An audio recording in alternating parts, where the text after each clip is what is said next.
Bom, a gente está ao vivo nesse exato momento, tá?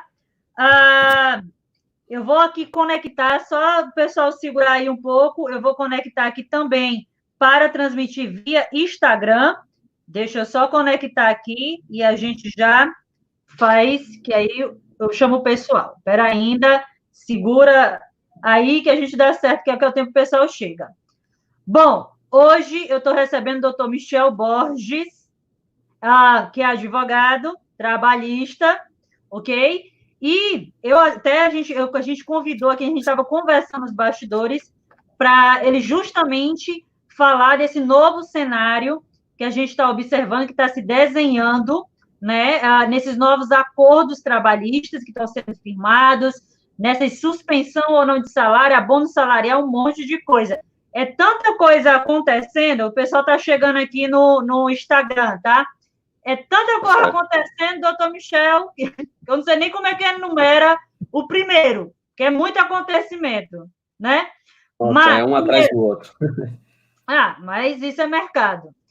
Primeiro, queria agradecer por ter aceitado o convite para estar ajudando a gente aqui para tirar as dúvidas do pessoal, tá? Com relação principalmente à área trabalhística. E, primeiramente, eu queria já entender aquela história do MP 900 e alguma coisa. Enfim, explica um pouquinho aí qual foi as alterações, depois suspensão, enfim, o que é que modificou de modo geral. Tá certo. Muito obrigado pelo convite, agradeço imensamente aí para poder contribuir com quem está nos assistindo, né? Vamos entrar direto aqui, que o tempo hoje está escasso, a gente precisa produzir. A medida provisória que foi vinculada para a gente tratar nessa live foi a medida 927, que trata basicamente de alguns assuntos importantes, como teletrabalho, a questão de antecipação de férias, antecipação de feriados, a questão também de diferimento do fundo de garantia, tá? Vários temas importantes que foram aplicados, banco de horas, que foram aplicados por alguns empresários ali, no momento em que a medida provisória saiu. Como a gente já previa aí essa situação, a pandemia começou a atacar já o nosso setor brasileiro aqui, bem no início de março, né? E pegou mesmo no meio de março aí, então muitos empresários perdidos e começaram já a aproveitar essa medida provisória, porque era a única situação que tinha, ressalvado, é claro, os sindicatos que foram se antecipando e ajudando ali alguns setores, né? Então, eu acho que a gente deveria hoje fazer um pente fino aqui nessa medida provisória, porque tem muitas dúvidas, até no nosso meio acadêmico mesmo também, geram muitas dúvidas, né? Quanto mais o pessoal da ponta, os empresários, o pessoal que está trabalhando nas empresas, que também tem as dúvidas, né? Então, acho que a gente vai tratar disso daqui hoje. Se você quiser que eu inicie já aqui um briefing, quiser ir fazendo perguntas, é você quem manda aí. Hoje. Não, vai. A primeira, uma das coisas que o pessoal mais comentou, basicamente, foi como é que ficaria essa questão, principalmente. Eu vi algumas pessoas me passarem em rede social com relação à redução do salário, né? Eu vi algumas pessoas dizendo, olha, a gente sentou e fechou um acordo de cavalheiros, digamos assim, sem via judicial, justamente dizendo, olha, a gente vai diminuir o salário, mas também vai diminuir a carga horária. Até que ponto esses acordos, digamos, fechados verbalmente, sem ir para o meio judiciário, ele é válido? Existe algum risco, às vezes, né? Porque às vezes eu penso assim, olha, seu salário vai ser reduzido, né? Mas a carga horária, às vezes, não é reduzida e o negócio continua normal, enfim.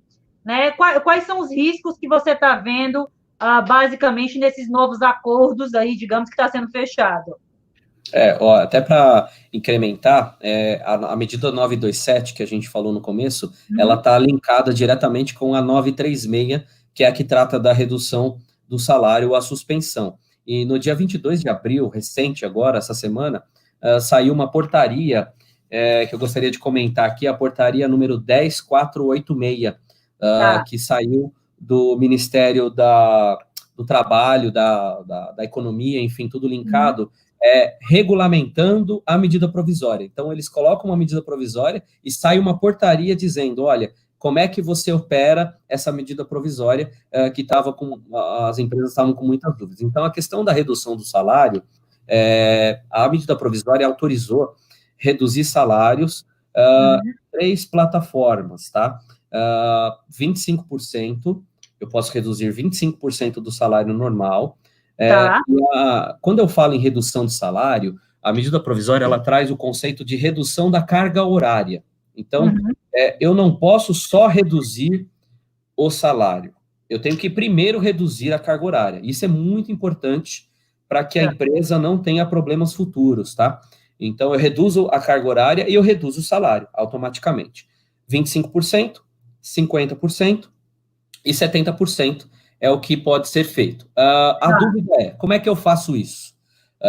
As empresas estavam fazendo através de sindicatos, estavam tentando contato com os sindicatos, mas a medida provisória disse que eu posso fazer um acordo direto com o meu funcionário, tá? Então, eu posso ir até o meu funcionário, olha, vamos fazer um acordo aqui para reduzir a carga horária e automaticamente o seu salário.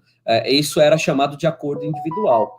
Até que a gente teve uma ação no Supremo Tribunal Federal e brecou essa situação do acordo individual, tá?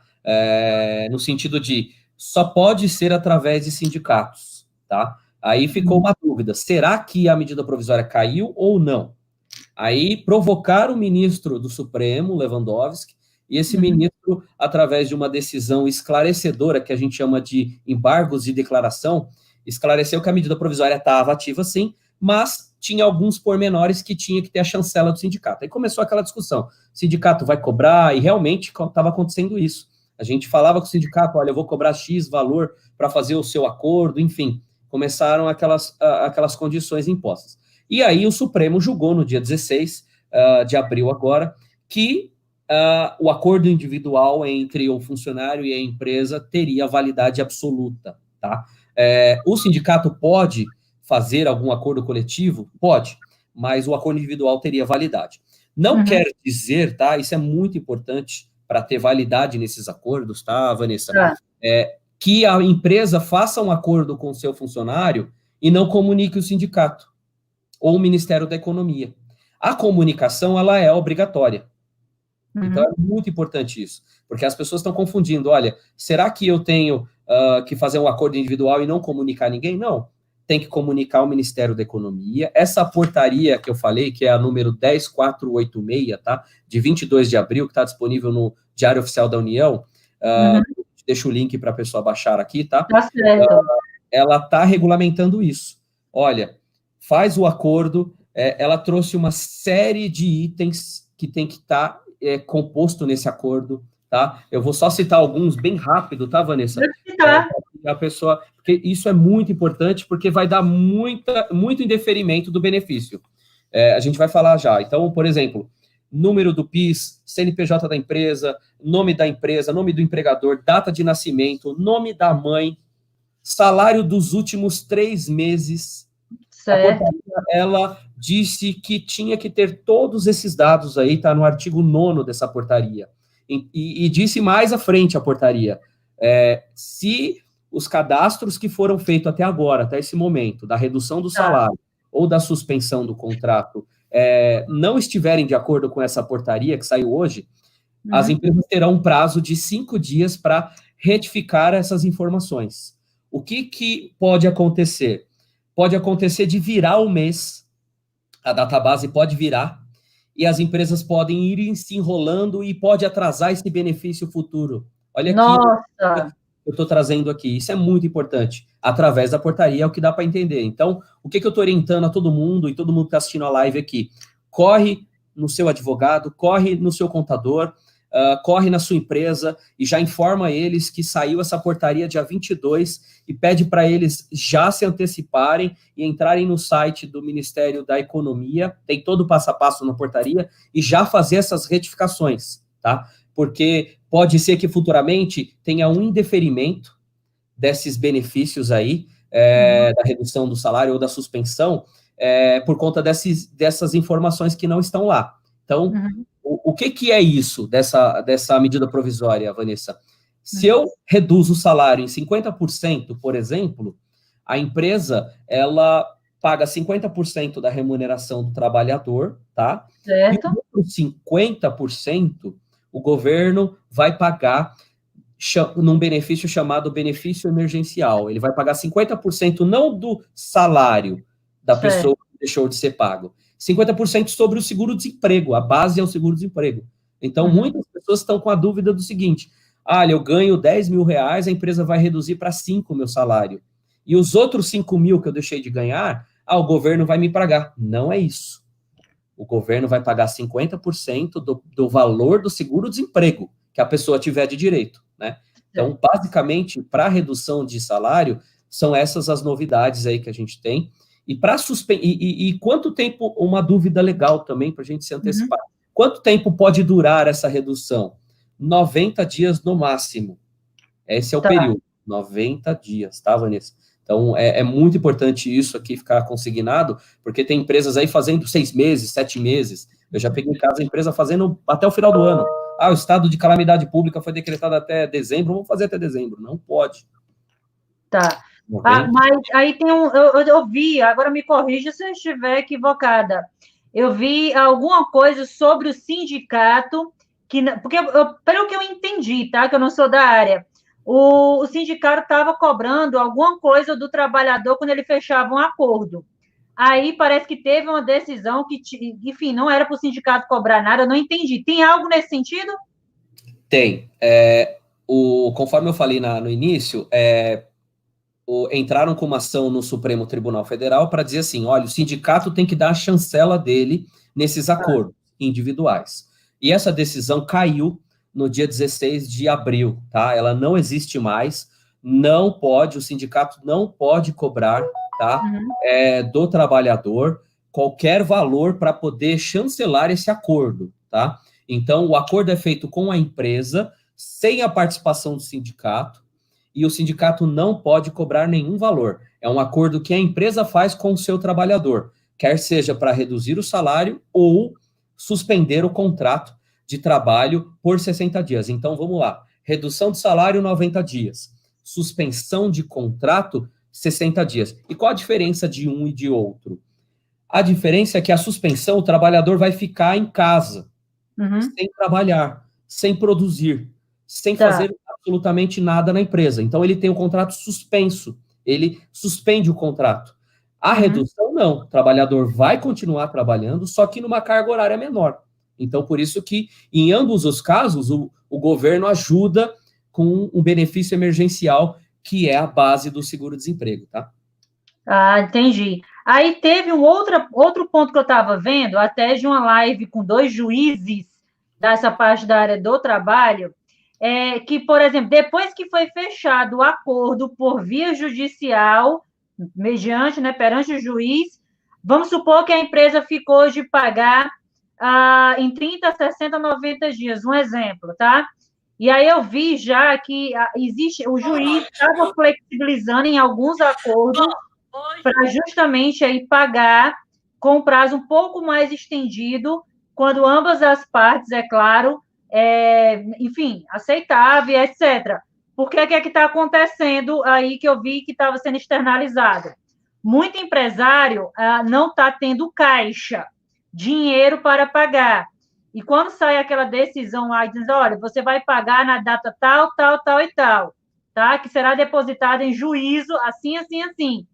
E aí, algumas decisões passadas, tá? De alguns meses, um mês passado mais ou menos, estava tendo algum tipo de flexibilização por conta da história do coronavírus e etc.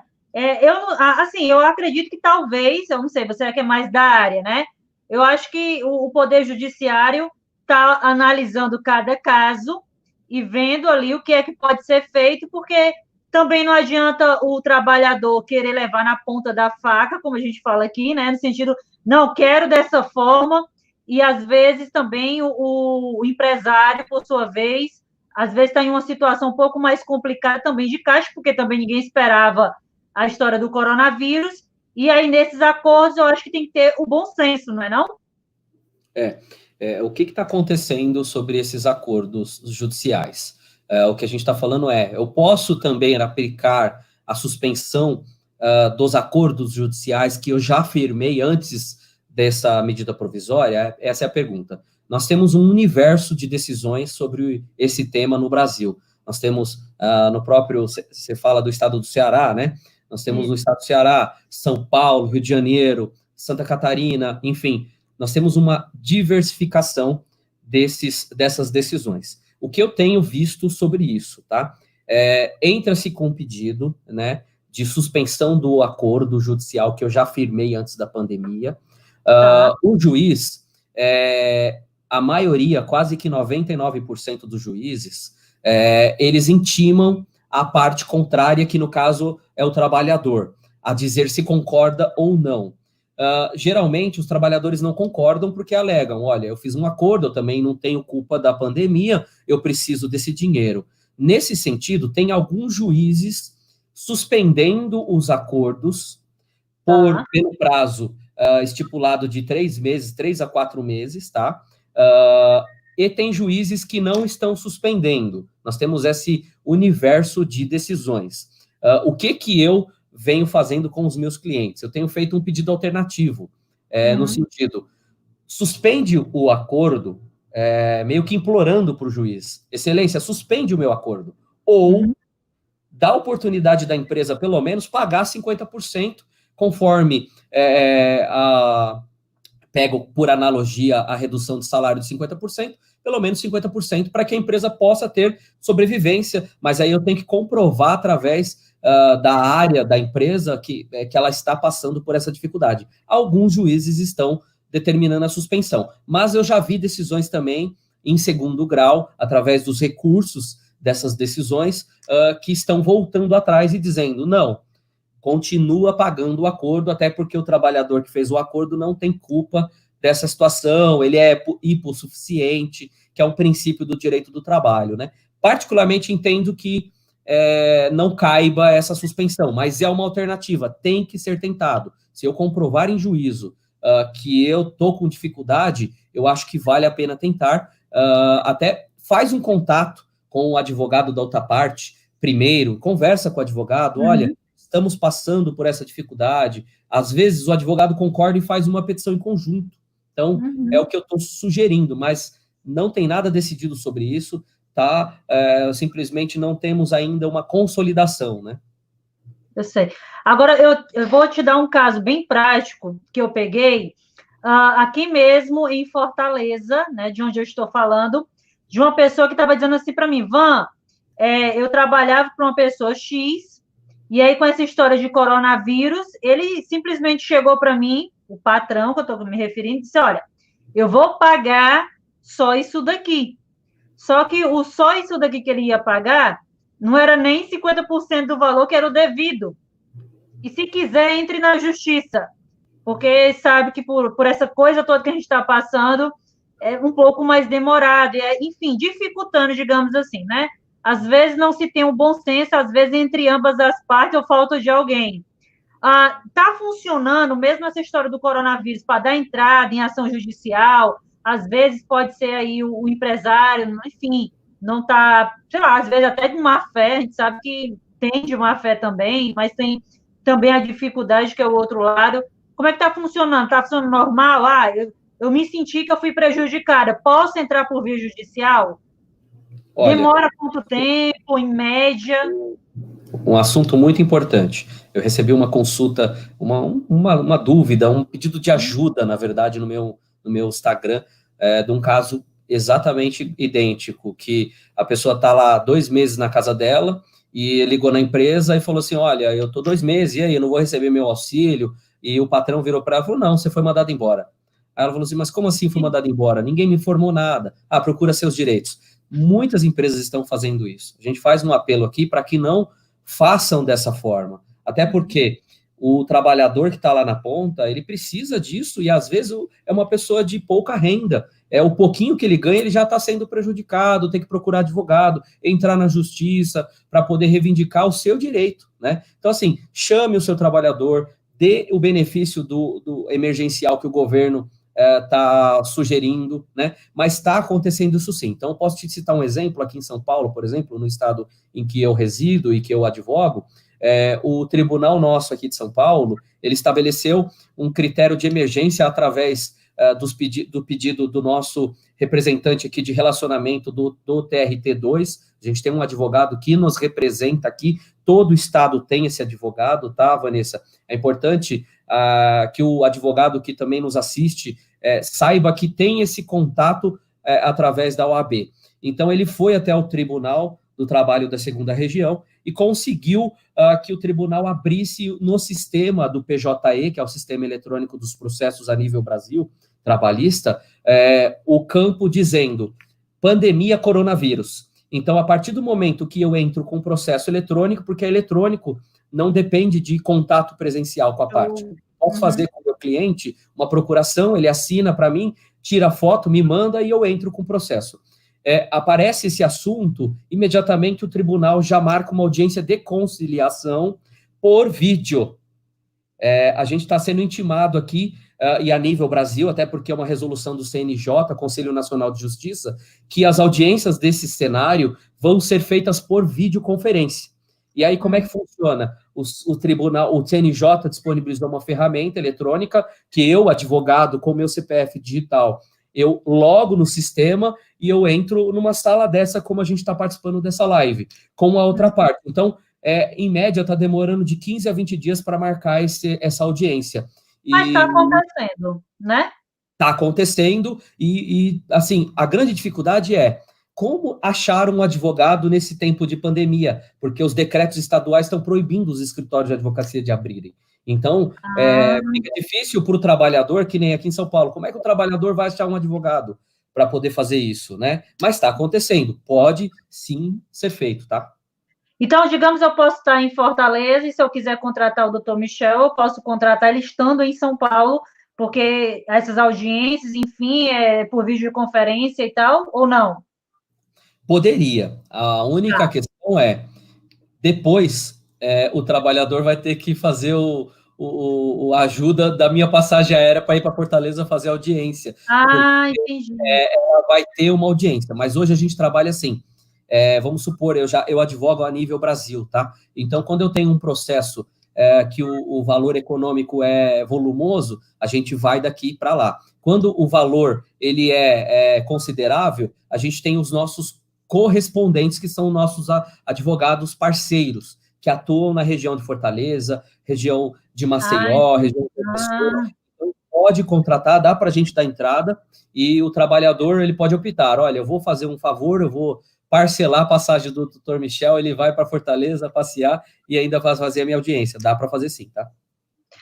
Tá. Outra coisa que geralmente o pessoal está perguntando muito, e você viu até que eu postei uma pesquisa da Dom Cabral, que eles consultaram mais de 300 e poucas companhias e empresas, e falando sobre essas mudanças no comportamento agora do trabalhador, de modo geral, e nas contratações também. Antes da história do coronavírus, a gente já estava vendo aquela história da contratação terceirizada, né, doutor Michel? Que aí o pessoal não era CLT, aí dava uma flexibilizada nessas contratações e etc. Eu acho que agora, com o coronavírus, e quando passar isso daí, vai ter uma outra mudança, eu acho, eu posso estar chutando aqui, tá? Mas eu acho que vai ter uma outra mudança nessas contratações. Na história do home office, por exemplo, nessa questão também, por exemplo, vale-refeição. Se eu trabalho em home office, será que mantém a história do vale-refeição, vale-transporte? Talvez não. A conta de energia, já sou eu que pago, porque é na minha residência. Enfim, alguns ajustes, eu acredito que vai mudar muita coisa nessa história de contratação. Talvez o salário de muita gente não vai ser o que era antes, né? Em alguns setores, eu vi nessa pesquisa, indústria e comércio, pelo menos há uma intenção dessas companhias de flexibilizar o que dá para ser flexibilizado em home office. Enfim, eu acho que até para quem mora aí em São Paulo, por exemplo, e talvez tinha um funcionário que era mais distante, talvez comece a perceber que dá para ele trabalhar, eu acho que de home office, fazendo determinada função. Enfim, eu acho que veio uma mudança aí, né? Você percebe isso? Eu acho que você tem total razão. Eu acho que a questão do home office, ela é o primeiro ponto que a gente precisa pensar, né? Como estabelecer esse novo impacto teletrabalho, porque a nova lei trabalhista, que de 2017, ela trouxe essa possibilidade do teletrabalho, mas tinha que ser por negociação coletiva ali, ou individual, muitas vezes mais chancelado pelo sindicato, tinha que ter uma série de requisitos ali. Tem que ser do aceite do trabalhador. A medida provisória, por exemplo, a 927, ela colocou como direito da empresa colocar o trabalhador em home office. Então, o trabalhador nem pôde aceitar, olha, não, eu não gosto de trabalhar em casa, eu não consigo, enfim. Mas é uma tendência futura. Os tribunais estão todos hoje, por exemplo, se eu quiser despachar um processo, eu mando um e-mail para a Secretaria da Vara, disponibilizado no tribunal, a diretora da Vara do Trabalho recebe esse e-mail e faz o despacho por e-mail. Olha que interessante. Ela está trabalhando da casa dela. E muitas coisas estão sendo resolvidas através de e-mail. Eu recebi já uma comunicação de um julgamento, também via conferência. Eu vou fazer um julgamento virtual aqui através da câmera, também vai mudar. Então, com essas mudanças tecnológicas aí, que hoje em dia todo mundo acessa tudo do celular, computador, enfim, todo mundo tem o seu, vai mudar a questão do home office, sim. Eu acho que a empresa tem que fazer um estudo técnico. Olha, será que eu preciso do funcionário aqui todos os dias na minha empresa? Quanto que eu gasto de vale transporte, o vale alimentação mesmo, todos os dias? Eu, no meu escritório, por exemplo, em São Paulo, os advogados trabalham comigo, eu deixo eles livres. Olha, você quer trabalhar da onde? Eu quero trabalhar da minha casa, da padaria, eu quero trabalhar do Starbucks, enfim. Eles trabalham de onde quiserem. Então, a gente tem um sistema tudo eletrônico que já permite fazer isso. Eu acho que as empresas tiveram que se adaptar, até as escolas, né? Eu tenho 2 filhos, por exemplo, e a gente está logando eles 1h da tarde nas aulas online com as professoras, eles estão entrando, estão fazendo toda a aula, termina 5h, tem hora do lanche, enfim. Eu acho que o home office é uma expectativa futura. A questão da terceirização, que você mencionou, ela é muito importante, porque muitas empresas, com os julgamentos que a gente teve recente, antes da pandemia, autorizando a terceirização, tá? Antes era autorizada a terceirização somente em atividade que não era caracterizada atividade fim da empresa. Atividade meio, por exemplo, tinha essas distinções. Portaria e limpeza é o mais comum. Com o julgamento recente que o STF teve nesses últimos anos, autorizou a terceirização em qualquer atividade. Eu posso terceirizar meu RH, meu setor de TI, jurídico da empresa, eu posso terceirizar a cozinha do meu restaurante, eu posso contratar uma empresa para gerenciar a cozinha. Então, essa história eu acho que vai mudar bastante, porque o custo-benefício ajuda muito, né? Então, acho que a gente vai ter uma mudança. E também, se você pegar, boa parte a gente não sabe até onde é que é o impacto que vai ser de fato em cada setor na economia. Por exemplo, no varejo vai ter um impacto, comércio, de modo geral, pode ter algum outro impacto, né? Setor da indústria, talvez algum outro impacto, mas não sabe ao certo quanto é que vai reduzir de fato, né? Comenta-se também que, apesar de São Paulo, já vai começar, pelo menos até onde eu vi, uma flexibilização do relaxamento social, no sentido de as pessoas, aos poucos, voltarem à sua rotina, mas também já se comenta no exterior com relação à segunda onda de coronavírus. O que seria a segunda onda? Na história, justamente, que conforme as pessoas vão voltando ao normal, será que vai aumentar o pico de infecção ou não? Enfim. E aí, essas coisas que ninguém sabe, porque ninguém tem uma certeza. É tudo, né? Eu acho, talvez isso aconteça, talvez vai prorrogando cada vez mais a questão da economia, ficando fechado, que eu estou me referindo, e isso vai comprometendo cada vez mais a história do desemprego. Por que eu estou falando? Porque teve um dado aí, não sei se você viu, até de São Paulo mesmo, do Sebrae, das micro e pequenas empresas, que já tiveram um impacto significativo e de demissões efetivadas, né, e que nem chegaram a essa história do auxílio lá do governo, né, não tem condição nenhuma. Eu estou aqui com 2 casos de empresários, um da Bahia, tá, e outro de Fortaleza, que fechou o restaurante e mais de 10 pessoas foi para a rua, já está quase uns 8 dias já faz. E não tem condição, basicamente, de recontratar ninguém, porque não tem caixa. Se o cara não produz, né, não abre o restaurante dele, As pessoas não vão trabalhar, não tem consumo, não tem nada.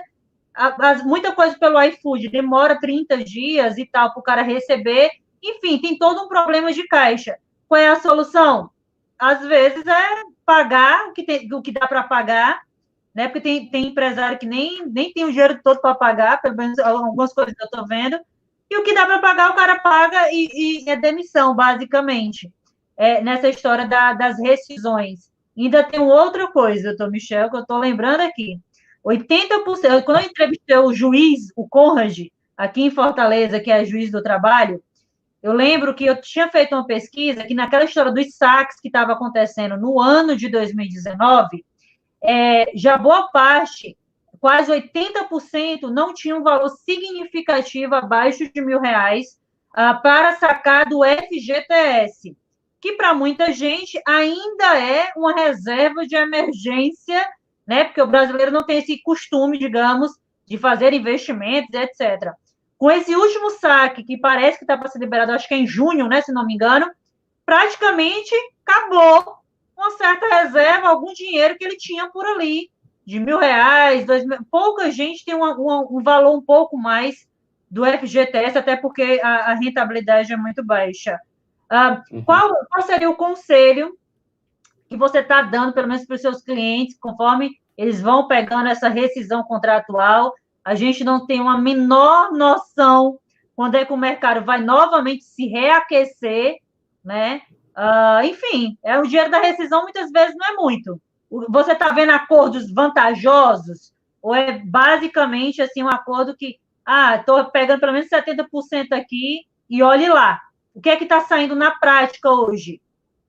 A grande dificuldade, Vanessa, é o seguinte: o governo até disponibilizou algumas ajudas, como empréstimos a juros baixos, empréstimos para pagamento da folha.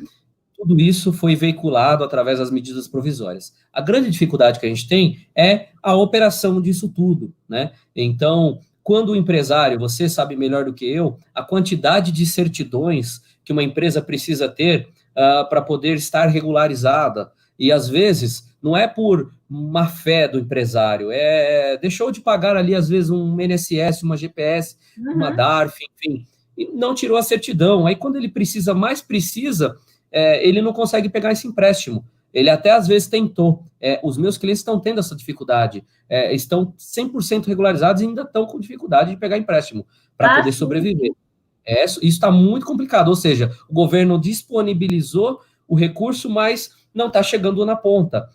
Até numa live que eu fiz, depois eu disponibilizo o link, a gente fez até um apelo para o ministro Sérgio Moro, que hoje deixou o cargo, para tentar chegar nele, falar: ministro, pelo amor de Deus, faça alguma coisa, entre com alguma medida através do procurador-geral, enfim, para poder conceder esses empréstimos que o governo está liberando a empresários que têm a negativação no nome, porque eu consigo resolver boa parte dessas situações. Mas, vamos lá, a empresa não conseguiu empréstimo, não consegue suspender contrato, não consegue reduzir salário, a empresa quebrou de vez, não tem caixa, enfim, o mercado não está a favor dela. O que a gente está orientando?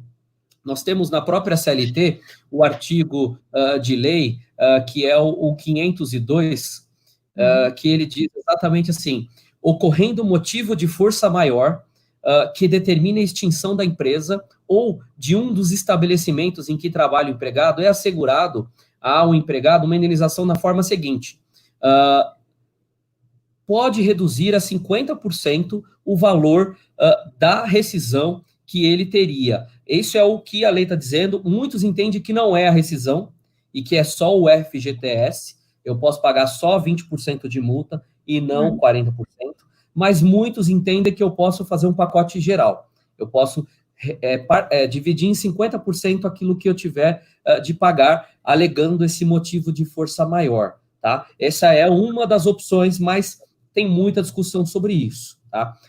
Outra situação. Quer perguntar alguma coisa, Ana?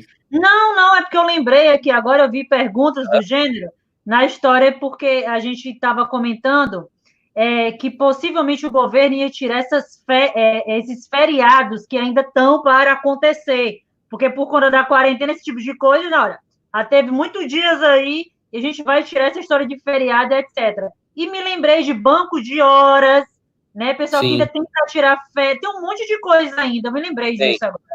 Não, vamos lá, só encerrar isso, a gente já entra nesse aí. Então, a empresa pode fazer isso e também temos o PDV, que foi instituído também pela reforma trabalhista no artigo 477B. Quem tiver curiosidade, entra lá na CLT e consegue entender um pouco mais desse PDV, que pode ser feito a nível individual também. Não precisa necessariamente ser acordo coletivo mais, tá? Então, isso é, às vezes, uma opção para empresas que querem fazer uma demissão justa aí.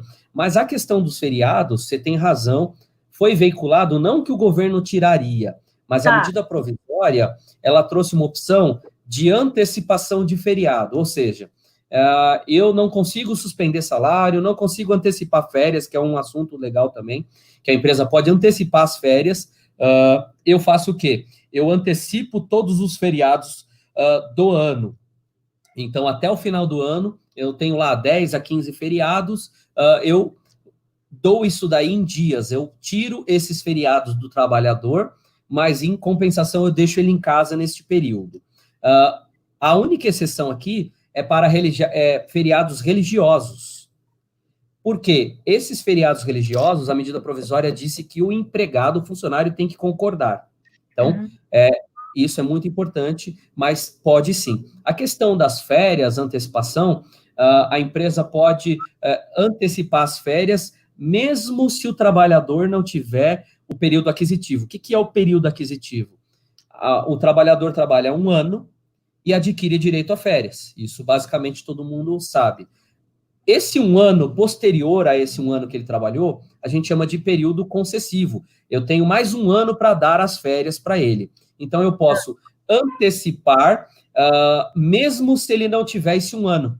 Então, se ele trabalhou 10 meses, por exemplo, eu consigo antecipar as férias dele do outro ano, de forma proporcional, é claro, com um mínimo de 5 dias. Eu não posso dar menos que 5 dias de férias, tá? Então, isso está na medida provisória também, muito importante, essa questão. Deixa eu só fechar aqui, no Instagram, para me poder justamente botar aqui o fone de ouvido, porque eu acho que você está escutando meu cachorro lá, não tá, não?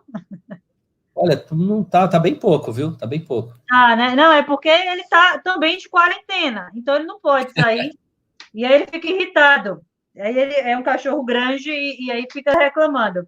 Sim, deixa eu colocar aqui, ver a respeito da explicação das novas medidas. O doutor, eu estou lendo as mensagens aqui, ele já explicou a respeito das audiências, talvez até, quem sabe, depois de coronavírus, entende-se que aí, talvez, sei lá, algumas audiências por videoconferência, alguma coisa nesse sentido, talvez possa até ficar. Mas eu acho que vai estabelecer sim, eu acho que a prática está sendo utilizada, eu acho que as audiências de conciliação, porque no direito do trabalho, nós temos alguns tipos de audiência.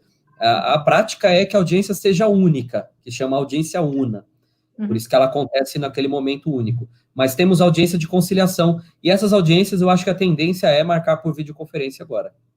Tem a pessoa até perguntou aqui também, tem algum percentual mais ou menos, dizer, olha, pode reduzir nesses acordos 50%, 25%, ou sempre depende da situação, depende da circunstância, não tem algo específico na lei que dizendo 50%, 30% para reduzir só, o máximo de redução que pode ter é 25% do salário, enfim.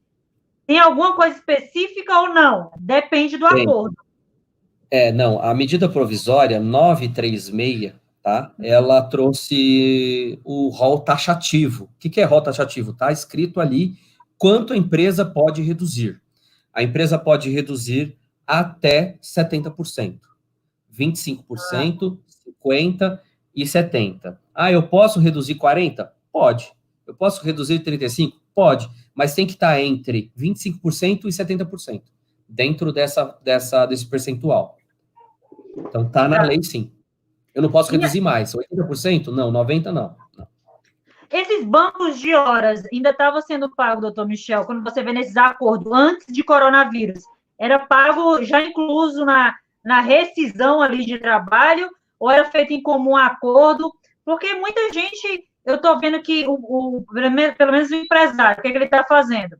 Ele está dando primeiro as férias para depois colocar para demitir, digamos assim. Fulano, você vai ficar de férias, vou logo antecipar suas férias, vou deixar você ficar em casa trabalhando e tal, então, enfim. E depois eu dou ali com relação à demissão.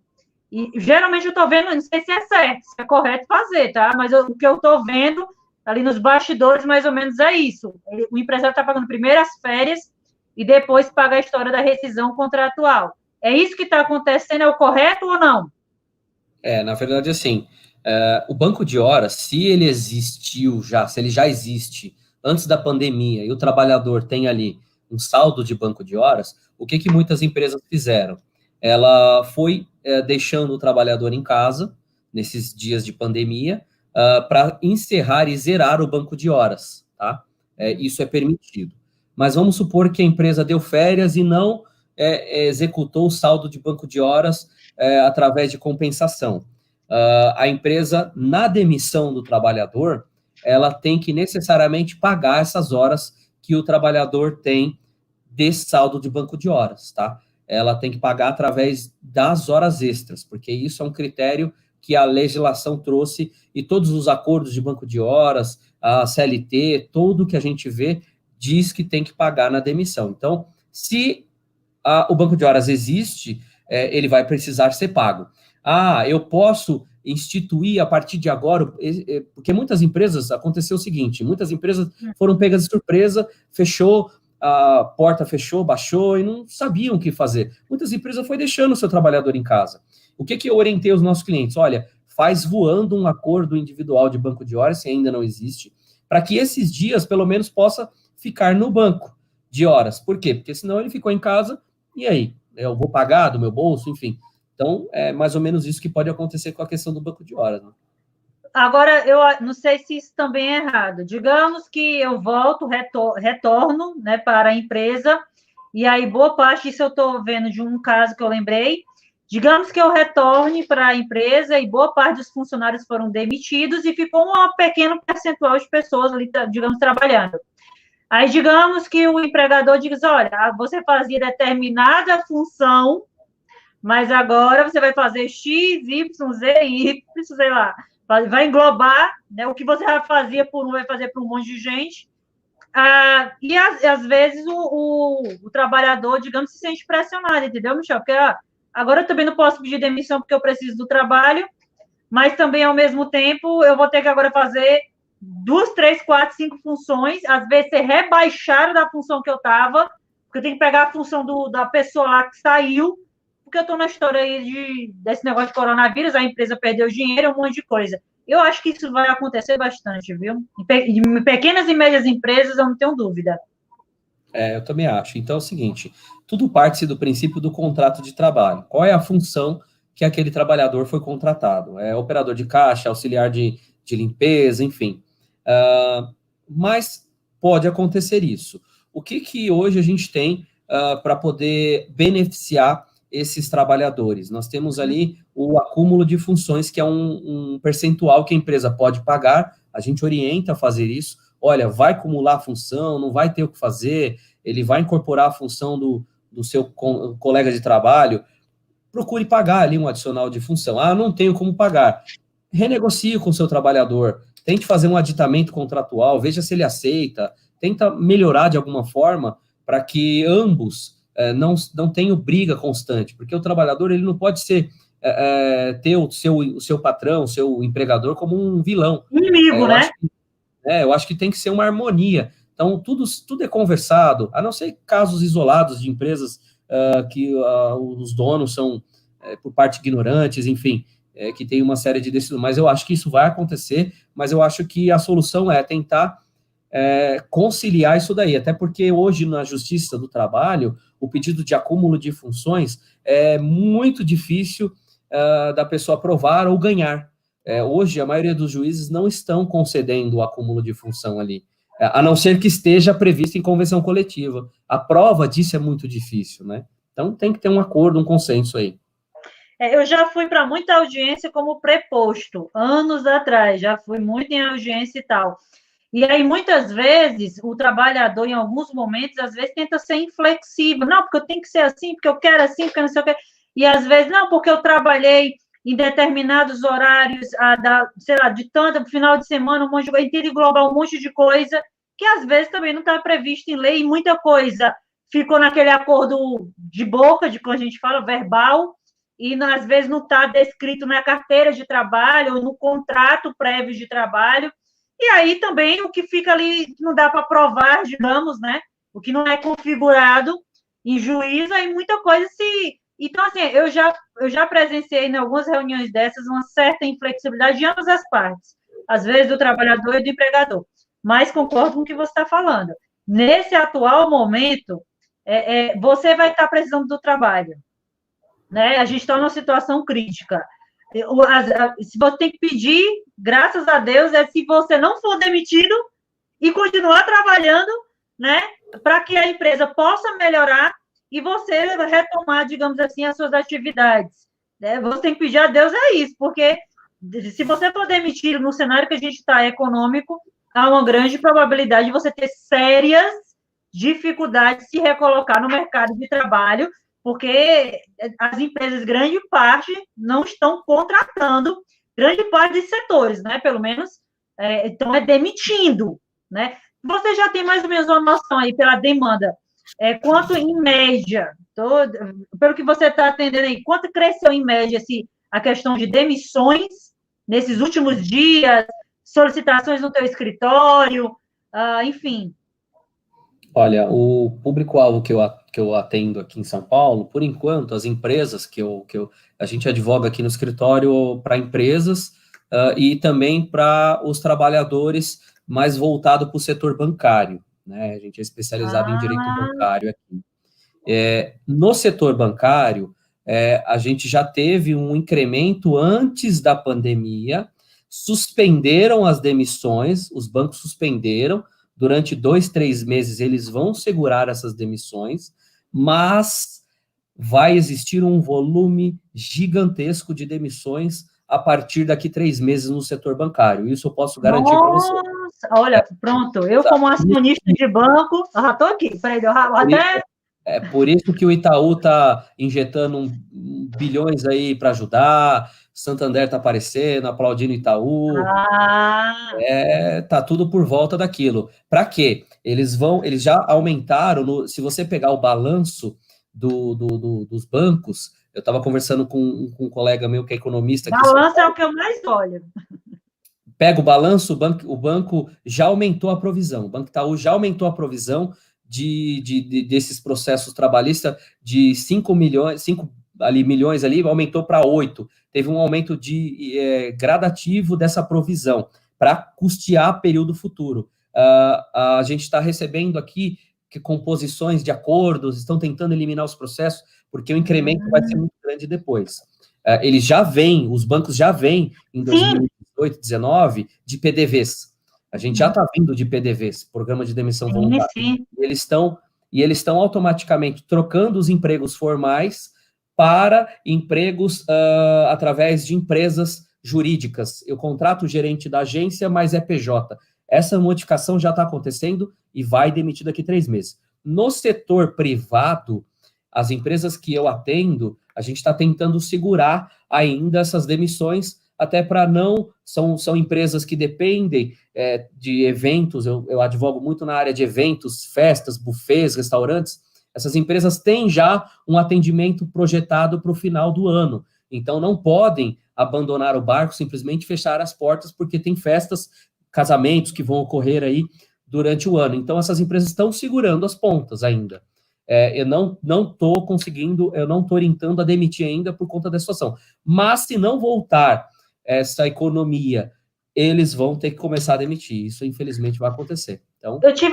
Eu sempre vou para as reuniões da APIMEC, tá? Dos bancos, Bradesco, Itaú, Unibanco, e já está com 3 anos consecutivos, e ano passado eu vi isso também, da diretoria, que eles, lógico, por todo um comportamento que já tem na Europa, Estados Unidos e por aí vai, de cada vez mais ser eletrônico e não físico, a gastador ir lá na agência para estar resolvendo as coisas, e o banco, na verdade, os bancos, eles já estavam num processo há um tempo de digitalização, de o gerente atender online, um monte de coisa, já vinha esse processo, já havia um processo de fechar agências gradualmente, né? É um processo. Eu acredito que o coronavírus, isso ele acelerou o processo. Ele já iria acontecer.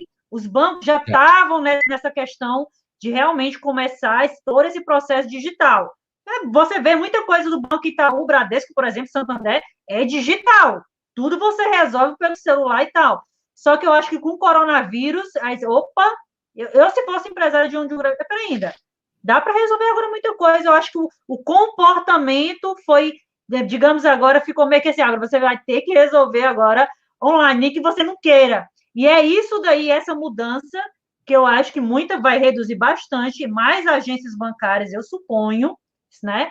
Eu acredito que vão cada vez mais... Hoje, um gerente de banco, eu converso com muitos amigos que são gerentes, às vezes um gerente de banco atende quase 500 pessoas, ele tem uma quantidade ali. Essa quantidade, no decorrer dos anos, aumentou. Antes, o gerente atendia só 200, aí aumentou para 300, e aí foi. Então, os bancos, eles vão se adequando. Mas é isso aí perfeitamente que você colocou, entendeu? Eu acho que os bancos vão sair dessa crise fortalecidos, com mais dinheiro. Não quebra, os bancos brasileiros nossos não quebram, os privados aí, e eles já vinham com essa projeção. Aqui em São Paulo, por exemplo, estou te dando exemplos daqui porque é onde eu estou atuando, tá? Aqui em São Paulo, por exemplo, ano passado, na região central de São Paulo, da capital, foram fechadas 500 agências do Banco Itaú. Essas agências foram fechadas, nós atendemos vários gerentes de 35 anos de trabalho que foram demitidos, eles estão executando esse plano com a entrada dos bancos digitais, Banco Original, enfim, Sicredi, vários bancos digitais, C6 Bank, os bancos comuns que antes disputavam o número de agências, quem tem mais agência física, quem não tem, deixaram de colocar isso, e automaticamente os prédios digitais, eles estão pegando prédios fechados com 20 andares e colocando agências digitais sem atendimento ao público. Isso está mudando muito esse setor, é por isso que eles estão fazendo essas trocas de pessoal para esse mundo digital, que já está em home office. Então, hoje em dia, está um pulo. Daqui 3 meses, a hora que voltar isso aí, vai começar a enxurrada de demissões, sim. Eu acredito nisso. E até na sua área, que é a advocatícia, muita coisa aqui em Fortaleza também. Pessoas dizem, olha, tem como se deslocar? Não, tem como marcar uma videoconferência, que é mais rápido e tal. E eu estou observando que muitos escritórios de advocacia, aqui pelo menos em Fortaleza, já vem numa dinâmica muito mais acelerada nessas quarentenas, por videoconferência, marcar tudo, audiência, isso, aquilo, outro. Aí eu acho, assim, eu sou do meio digital, tá? Mas eu sou suspeito para falar, mas assim, eu dei graças a Deus por um lado, pelo menos na minha área, porque eu realmente não tenho paciência, mesmo estando em Fortaleza, me deslocar para um canto, esperar na recepção e não sei o quê. Eu acho que ajuda muito a uma flexibilidade maior. Muita gente, eu acho que é uma oportunidade, doutor Michel. Muita gente aí, o sonho, às vezes, é trabalhar em home office, trabalhar em casa, ter flexibilidade do que, às vezes, está numa empresa. Enfim, a empresa cobrar pela produtividade entregue e não necessariamente pela carga horária que você está lá, que entra 8 horas da manhã e sai, sei lá, 7, 8 horas da noite. Enfim, eu acho que essa flexibilização na contratação de trabalho que está surgindo, que a gente está vendo, eu acho que só vem agregar. Claro que algumas coisas vai comprometer alguns setores, eu não tenho dúvida, né? Vai surgir, vai ser ruim para um lado, mas vai renovar, digamos assim, um outro setor, né, e vai flexibilizar tudo isso. Né? Eu penso assim, eu vejo como muito positivo, eu não vejo como negativo esses novos regimes aí de trabalho que estão sendo efetivados, tá? Tem algum outro ponto que a gente não comentou para a gente encerrar, que você esqueceu, alguma coisa? Esse aqui é um ponto que está, sei lá, está comentando-se bastante nessa parte da área do trabalho, ou que saiu agora recentemente, que é tanta coisa que está saindo de notícia que a gente até se perde. Exatamente. A última notícia mais veiculada aí, que eu já comentei no início da live mesmo, que é o que eu gostaria de ressaltar aqui, é a portaria. Porque, assim, a grande dúvida das empresas era, nos casos pontualmente falando, a grávida, quem, por exemplo, tem muitas empresas que têm os seus trabalhadores que se aposentam durante o curso do contrato de trabalho, né? O que eu faço com esse trabalhador? Eu coloco ele em redução de salário, eu suspendo o contrato dele. Antes da portaria do dia 22 de abril, a medida provisória não proibia, e muitas empresas fizeram essa suspensão ou redução do contrato com esses trabalhadores aposentados, etc., porque não proibia. Essa portaria está proibindo agora. Eu já não posso fazer essa suspensão ou redução para essas pessoas. Isso é muito importante. Por isso que é muito importante as pessoas lerem essa portaria, tentarem se inteirar. Foi feito a toque de caixa aí, através de não é um ministro do trabalho, porque não tem essa pasta mais, mas é um ministro meio que emprestado ali da Previdência, enfim, acho que é Bianco, alguma coisa assim. Então, isso é muito importante, esses requisitos que foram estabelecidos ali. Eu acho que, de uma maneira geral, a gente falou basicamente de tudo, detalhes mais aprofundados aí, eu acho que dá para... contratar o doutor Michel, né? Eu vou deixar aqui na descrição do vídeo, depois eu já deixei link lá nos stories do Instagram da Saldo, deixei o seu link do seu Instagram, vou colocar o link aqui também que vai ficar salvo, toda a descrição, porque o doutor Michel também agora vai ser muito mais digital, porque ele também tem um canal no YouTube, que ele estava me falando, né, que abriu lá, da empresa, né, Michel? Enfim, eu acho de suma importância, principalmente também essa parte da área advocatícia agora começar a vir mais para o digital, se aproximar um pouco mais desse público, dessa audiência que tem significativa nas redes sociais e que só vem agregar, tá? Doutor Michel, muito obrigada, encarecidamente. Se surgir alguma coisa nova, alguma mudança, que eu acho que vai surgir alguma coisa, né, de alteração, a gente depois volta a comentar, ou faz uma live também lá no Instagram, enfim, tá? Eu vou lhe perturbar e se o pessoal aparecer com algum problema, eu vou lhe mandar para você resolver. Mandar, a gente está à disposição para fazer quantas lives precisar aí, a gente vai pulverizar esse conhecimento aí, liberte-se pelo conhecimento, esse é meu lema. Não, com certeza. Esse conteúdo que a gente comentou hoje aí, e você explicou tão bem, eu acredito que é de utilidade pública, né? Muita gente aí às vezes não sabe, fica perdido, um monte de coisa, e são seus direitos, né? Então, eu acho que é fundamental. Eu vou encerrar aqui, vou deixar gravar e depois eu coloco todos os links bem bonitinho na descrição e saio divulgando também lá no Instagram, tá certo? Muito obrigada para todo mundo. E eu saí meio que perguntando as coisas a ele, que foi das dúvidas que o pessoal estava me perguntando aqui também no Instagram, tá? Beijão, pessoal, e vou encerrar aqui. Um abração, tchau, tchau. Tchau. Deixa eu fechar.